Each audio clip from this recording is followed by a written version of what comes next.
presentation of the Lord. We are 40 days after Christmas. I always wonder on this day, does it feel like it's been 40 days since Christmas? Or some years it probably feels like it hasn't been, and other years it probably feels like it's been, a lot more than 40 days. So I'm not sure. I haven't thought about that much today. But this feast of the presentation of the Lord has its roots in I think it's a 4th century commemoration of the purification of the Blessed Virgin Mary. So 40 days after childbirth, purification of the mother.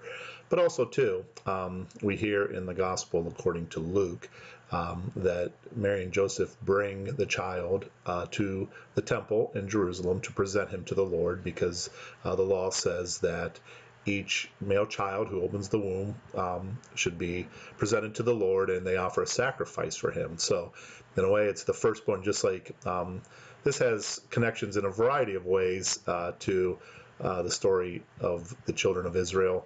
If you think about the fact that in the release from slavery in Egypt, the firstborn male child was slain, and them placing the blood of the lamb, the Passover lamb, on their doorposts caused the angel to pass over them. So there's a connection there to that last plague that got them release from slavery in Egypt.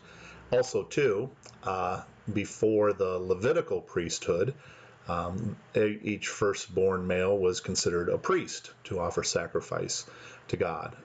And so, in a way, we see the retirement of the Levitical priesthood in Simeon, the character of Simeon, in this presentation of the Lord, accounting in the Gospel, because the true high priest, Jesus, comes into the temple.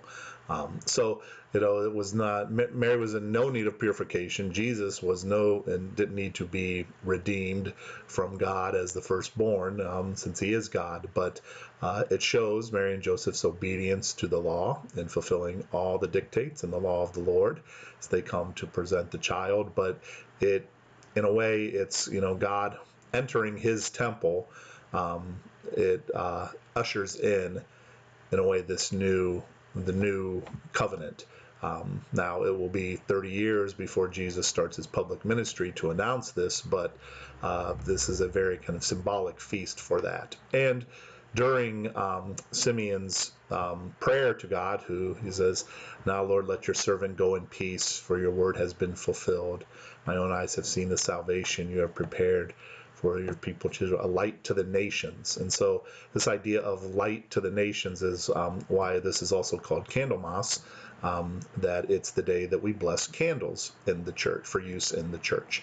And so this evening at Mass, I'll do that. And also, too, if people want to bring candles that they use for home devotional spaces, those can be blessed then also at that time. So it's a wonderful feast.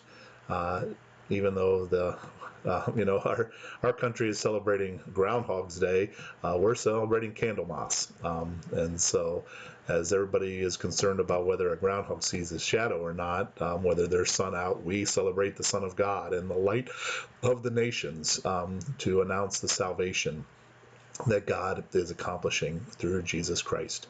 And candles, the Paschal candle is that powerful symbol of the light of Christ. We think of Christ as the light dispelling darkness of sin and death. Candles are always used in the celebration of Mass.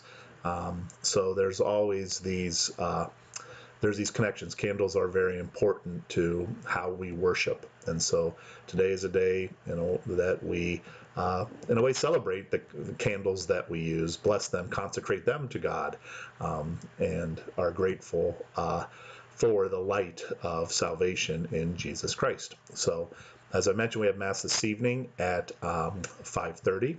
I'm sorry, at 6:30.